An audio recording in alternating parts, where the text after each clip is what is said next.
Alright, peace and greetings, YouTubers.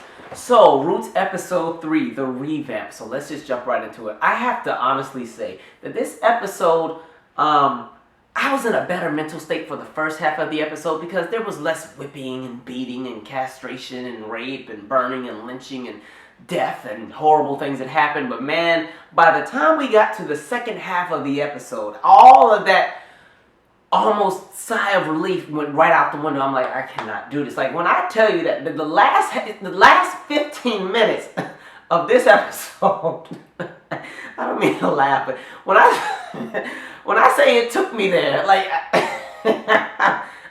people can be so horrible. Oh my God, I cannot. But listen, mainly because I'm trying to gather myself here.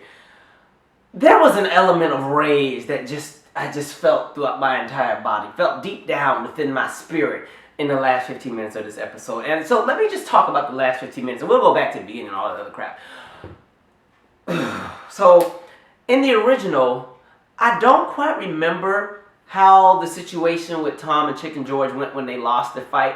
I don't remember him being sold off. I remember something happened and I think he had went off to Tennessee or something, and I remember Chicken George's wife was holding out for him because the family and them were ready to kind of move on and do other things. So I think they were free at this point because the war had ended, and she was like, I'm not leaving till my man's here. And by then she's like 70, 80 years old, and they were waiting for, So I remember that. I did not remember him going off to England and all this other stuff. So let me get to that part. So I knew it was gonna be some I knew it was gonna be some bullshit with Tom. I'm not gonna call him no Master Tom nothing because I don't do that master crap on this channel. So Tom Lee, his real name, I knew it was gonna be some bullshit with him.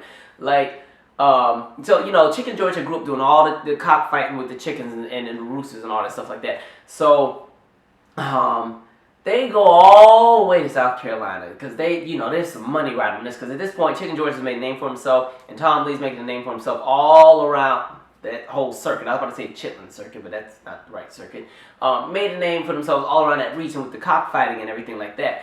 And so they meet, I forgot who they met down there in South Carolina, somebody that got some real money, like some money. Because another thing that people forget about slavery is that everybody did not have the super plantation with 500 enslaved people and they just had money growing out the behind. There were some people who owned slaves who were still poor farmers. There were some people who owned slaves who did not have a lot of cash flow growing in, and more so their establishment of their slaves or the setup of how their slave plantation was set up was more so to support the family, not support a business and build an industry. There was kind of a bunch of different kind of reasons that people were so pressed about having slaves. You know what I mean?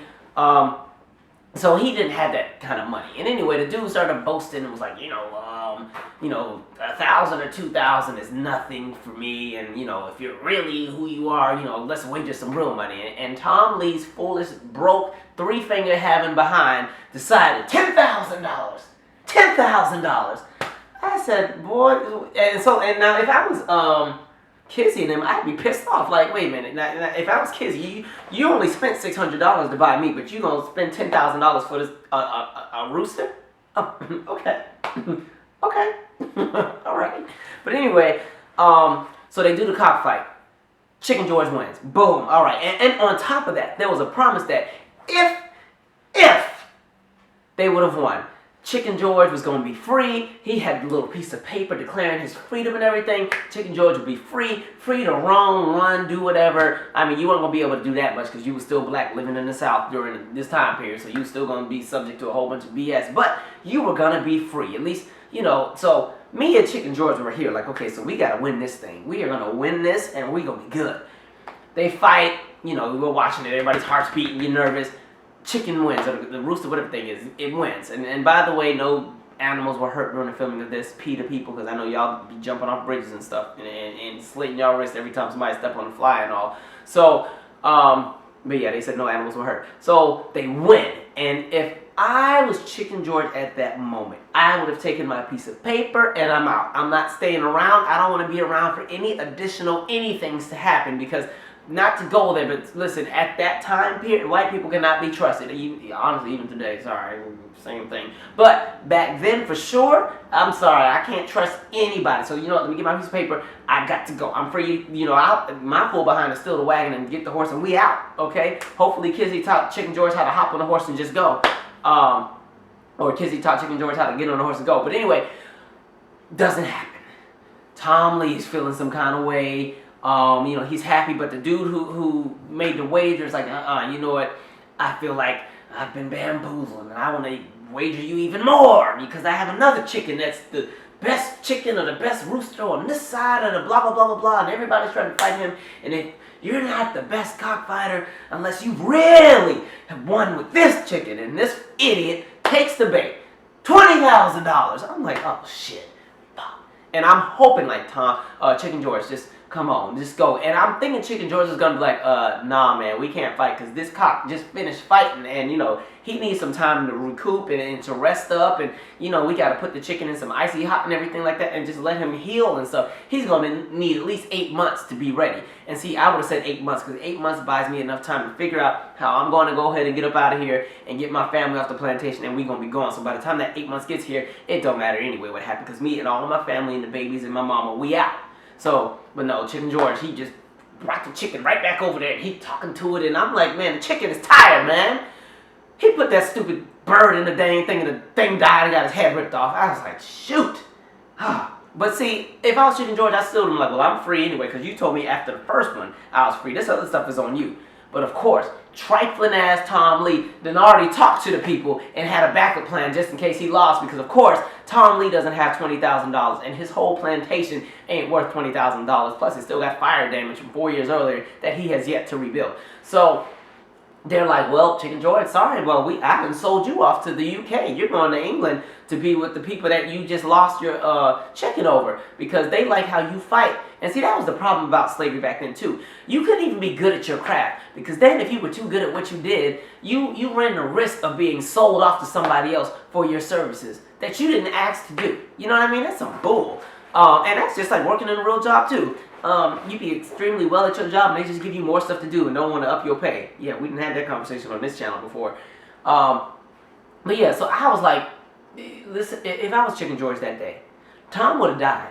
He would have died right there with that chicken. They would have been laying in that coop together because I would have just had to kill him. They would have just killed me that day. You know I got 5 kids over at the plantation on the other side. My mama's still over there. My mama gave up her freedom and missed out on her freedom just to make sure that I was good and make sure that me and my kids was good. And the fact that I just had this opportunity and now you just gonna sell me off to cold-ass, rainy England? Because not to mention, England is cold. I'm sorry. UK followers, I love y'all, but listen, England is like Diet Seattle. Okay, I done been over there. It's cold and wet half the time.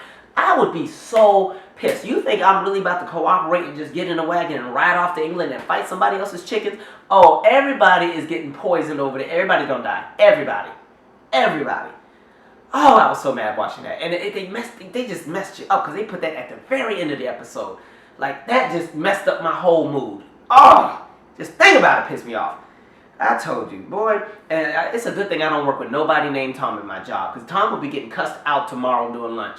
Just know that. Anyway, let's get back into the episode. Now, what I did like about this episode was that there was a lot more character development because they didn't have to really rush to a bunch of different moments within it. And the focus was really on Tom Lee, Chicken George, and Kizzy's relationships with each other. And that's literally the entire storyline for that 2 hours and 15 minutes. So they are really able to really develop the storyline so it didn't come off as rushed. Some of the things I noticed. First of all, while we still on Tom's Crazy Behind, let me just say, white people, and I know a lot of y'all are subscribed to my channel, but listen, back in the day, your ancestors were crazy as hell. Okay, some of y'all still are today, because I saw the news with UCLA. I don't know who did it, but I'm just assuming it's one of y'all, because that's how it normally be. But, Tom Lee gets in some kind of little beef with some other random guy, Mr. Bird. And mind you, they're having an argument about nothing, just about being disrespected. So they decided that they need to duel. I was like, oh, okay, duel, all right. I used to see these in like the little westerns and stuff, so okay. So the rules of the duel are like they're going to get together and one person's going to shoot, and if they don't kill the person, then the other person gets to shoot. And then they don't kill a person, they get to shoot with a different gun. If they don't die, then they shoot with a different gun. And then after that, if nobody's dead, you both get swords and just fight till somebody dies. You get a sword and kill each other till you die. I'm like, this is stupid. And this is why I always thought wars back in the day made no sense, especially the Revolutionary War. Because if you ever watch how they did it, it wasn't like how the Civil War and the later wars were, where they just ran and shot and just go for it. Da, da, da, da, da. No, you got, in that Revolutionary War, and you got your little musket and dust that thing off or whatever you were doing, and you would get in line, and then all the troops would line up and face each other. All right, and then they would count off, and then everybody shoots. And mind you, the funny part is the opposing side is standing there in line waiting to get shot. I hope the bullet doesn't hit me so I can get a turn to shoot. What the hell? Anyway, so they do the duel, and Mr. Byrd, or whatever his name is, gets shot in the face the second time. All of this is gone. This is all just gone. You know, like, gone. Like, half his head, chin, everything bleeding, falling off. I said no, and I'm thinking he was going to stop. Oh, no. Not with that ego and pride that us men have. Oh, I'm not about to be no punk. You think you're just going to shoot half my face off and I'm just going to sit here and take it and go to the hospital like a normal person? No. I'm going to keep fighting. So he keeps dueling. I was like, this is crazy. So he shoots Mr. Tom, or Tom Lee, shoots him in the hand, and Tom want to act like a punk. I'm not saying that getting shot in the hand is a pleasurable experience, but I'm just saying I would have rather got shot in the hand than lose half of my face. So Tom is on the ground doing all this hollering and whining because he done got a few fingers blown off. Mind you, Mr. Byrd is missing half his face, still trying to fight. And if it was not for Chicken George trying to boost up freaking Mr. Tom or Tom Lee would have died. But anyway, so I thought that was the craziest mess I've ever seen. And now that they both stab each other, because they still kept fighting and stabbing and everything, I was like, why don't y'all just both die, to be honest? Just die. But they both lived because they said mercy. And I'm like, what kind of mercy? You done already shot Birdman in the face. You done stabbed him. You got fingers missing. You done got sliced and stuff. This is the dumbest thing I've ever seen. And it's like, y'all were not fighting over anything. Y'all got kids and wives, and y'all are fighting because you didn't like what somebody said to you and your feelings were hurt? That sounds a whole lot like violence in America in 2016. But anyway, so I thought that mess was crazy. What else happened? I really like the whole love story with Kizzy. I can't remember if that happened too in the last one. Like, this is kind of a gray area. Towards the last, watching the 1977 version, I kind of forget some of the things that happened, because I definitely remember what happens when the war ends, which is in this finale.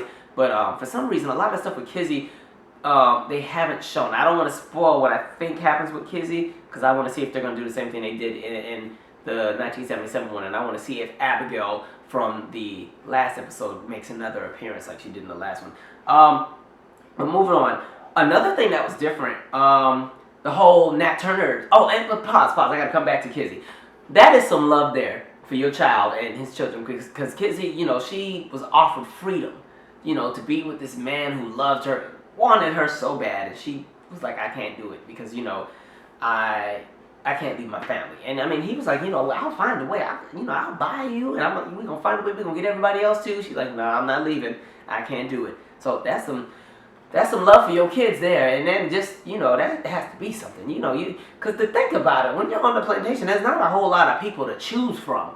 You know, as far as romance, you kind of just got to deal with whoever's on the plantation. So you might be lucky if you're on a big plantation with 200 and 300 people, but if you're on a little tiny plantation with 12 folks, you know, you might only have 2 people to choose from. So to have a freed slave come, or a freed black man come to you, and he wants to buy you and take you and sweep you off your feet, and like, you turn all that down, like, yeah, that's not coming back. Ain't nobody else coming on the white horse anytime soon, Kizzy. But no, I fully understood why she did that. You know, family first. You got to take care of your own, take care and make sure your family's good. But this whole Nat Turner thing, what was different about this one in comparison to the 1977 version was they didn't really have this specific scene, you know, where everybody was rioting and shooting up everybody and, you know, burning, and the militias running around burning folks. And that was another punk move by Tom Lee when he made Chicken George have to cuff himself to the wagon because all of a sudden he didn't trust him. Mind you, what's his name? Mingo's already in the wagon halfway dead because he didn't got beat up and he was already sick anyway. And you mean to tell me you don't trust us too? But we done roll all the way down to, okay, cool. Okay, got you. But anyway, yeah, so with the Nat Turner thing in the 1977 version, they didn't even really mention it. What happened is Tom Lee's wife came in there tripping because she found a piece of glass in her food, which it would have been something I would have did if I was a slave that had to be in the house. I would have been grinding up all kind of glass and putting it in the grits and stuff back in the day, because that whole family would have died. But you know, the wife was like, you know, I found this piece of glass in the food. They're trying to kill us. They're rebelling. There's some Nat Turner guy. He's out there killing them. And so Tom Lee's way of making sure that all the slaves stayed in line was he just busted up in their cabin one day with a gun and was like, don't none of y'all try it. I'm watching y'all. And that was the end of Nat Turner. In this episode, it was like a whole riot, and they done burned down the plantation, and Kizzy and them living out in the woods and stuff. And honestly, I was like, why didn't y'all just keep running to freedom, man? I would have just tipped out. We're not going back. Or if we're going to go back, since Mr. Tom and them didn't even try to help us, or not Mr. Tom, but the wife didn't try to help us when the militia came and just sold us all out, let's just go ahead and kill them too, because there's only 2 of them in the house, and it's 13 of us. I'm not an advocate for murder, but I'm just thinking of what life was like at that time. That would have been appropriate in my opinion. And then they were tripping too, because when they were describing the people who were doing the rebellion, yeah, they're cannibals, they're eating each other, and it's like a magic contagious disease they have. I said, y'all just always been trying to vilify us and just turn us into animals our whole existence. Mind you, y'all over here dueling over respect and shooting each other in the face. Right. What else? I really enjoyed Kizzy's monologue. Well, it's not a monologue, but when Tom Lee was ready to go kill, or Chicken George was ready to go kill Tom Lee. Oh, I enjoyed that monologue Kizzy gave him. That was a nice, good, powerful thing. I was like, that made me want to go in the parking lot at work tomorrow and just pick up some rocks and act like, you know, my ancestors I'm talking about. I'm going to pick up some pebbles and stuff and put them in my car and ride to work with them every day. So my ancestors can be with me, so I ain't got to do this BS at work no more. But it was crazy. Like, there were so many things that happened in this episode that just drove me up a wall. But there's so much symbolism in this episode. I feel like Chicken George, during the first half, is so symbolic of a lot of black Americans who try to distance themselves from the reality of what it is, and they really truly believe that all you got to do is just work hard and life will be good. And I truly believe that we must work hard and life will be good to an extent, but I feel like we also need to be alert, we need to be aware, and we need to be cautious of just how the way things are.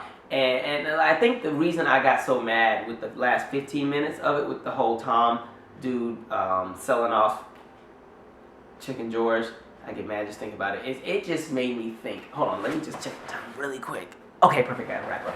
It just made me think of 2 different things. One, when George Zimmerman got off, like I felt that same rage watching that. It just made me remember when Zimmerman got off. It just gave me that rage that made my blood boil. And even worse was when the grand jury decided not to indict Darren Wilson, and then the person in charge of that process went on national TV and gave a 40-minute speech about how everybody who, you know, was outraged, wasted their time, they didn't know what they were talking about, and the law has prevailed, we need to respect it. And that just got into my spirit at the time, because I remember everybody's always saying, oh, black people, stop rioting, stop kicking stuff over. You know, you need to just let the law do its thing. And so with Ferguson, you know, they peacefully marched for 104 days. I still remember that summer. 104 days. Peacefully marched for 104 days, sang, chanted, and we shall overcome, and all the other stuff that y'all like us to do when y'all keep us in line to make sure that we behave.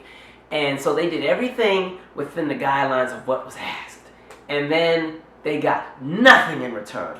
And not only that, then had to be insulted and told, oh, you know, you people, you know, you didn't listen, you just always wanted to be victims, and you look what happened, this, that, and the third, and that's what just incited the rage. So watching Chicken George put in all that work raising those chickens and really going to bat for Tom Lee, because nobody loved Massa like freaking Chicken George. It drove me crazy. But Chicken George eventually grew out of that as he got older. But still, he went to bat for Tom Lee so many times. And for Tom Lee just to sell him just like that, without even thinking about it, just because he's gonna be broke, you know, that just enraged, just made my blood boil. And I was like, that's so transparent to society today, because I'm like, as black people, we have to work so hard, and it's like everything can just be snatched from us just like that quickly. I look at gentrification, I look at the school to prison pipeline, and this discouraging numbers when it comes to fair housing and fair work, and I'm just like, damn, not that much has changed. But anyway, this was a great episode. It really, clearly, I really responded to it. I really related to the episode. It just drove me crazy. But this was a great episode. Finale's tomorrow. So subscribe. Let me know what you think. Share your feelings. I know that I was a little off the loop, deep end on this one. I'm not on any drugs or anything like that. I promise. I was taken aback watching this episode. Anyway, I'm out. Subscribe.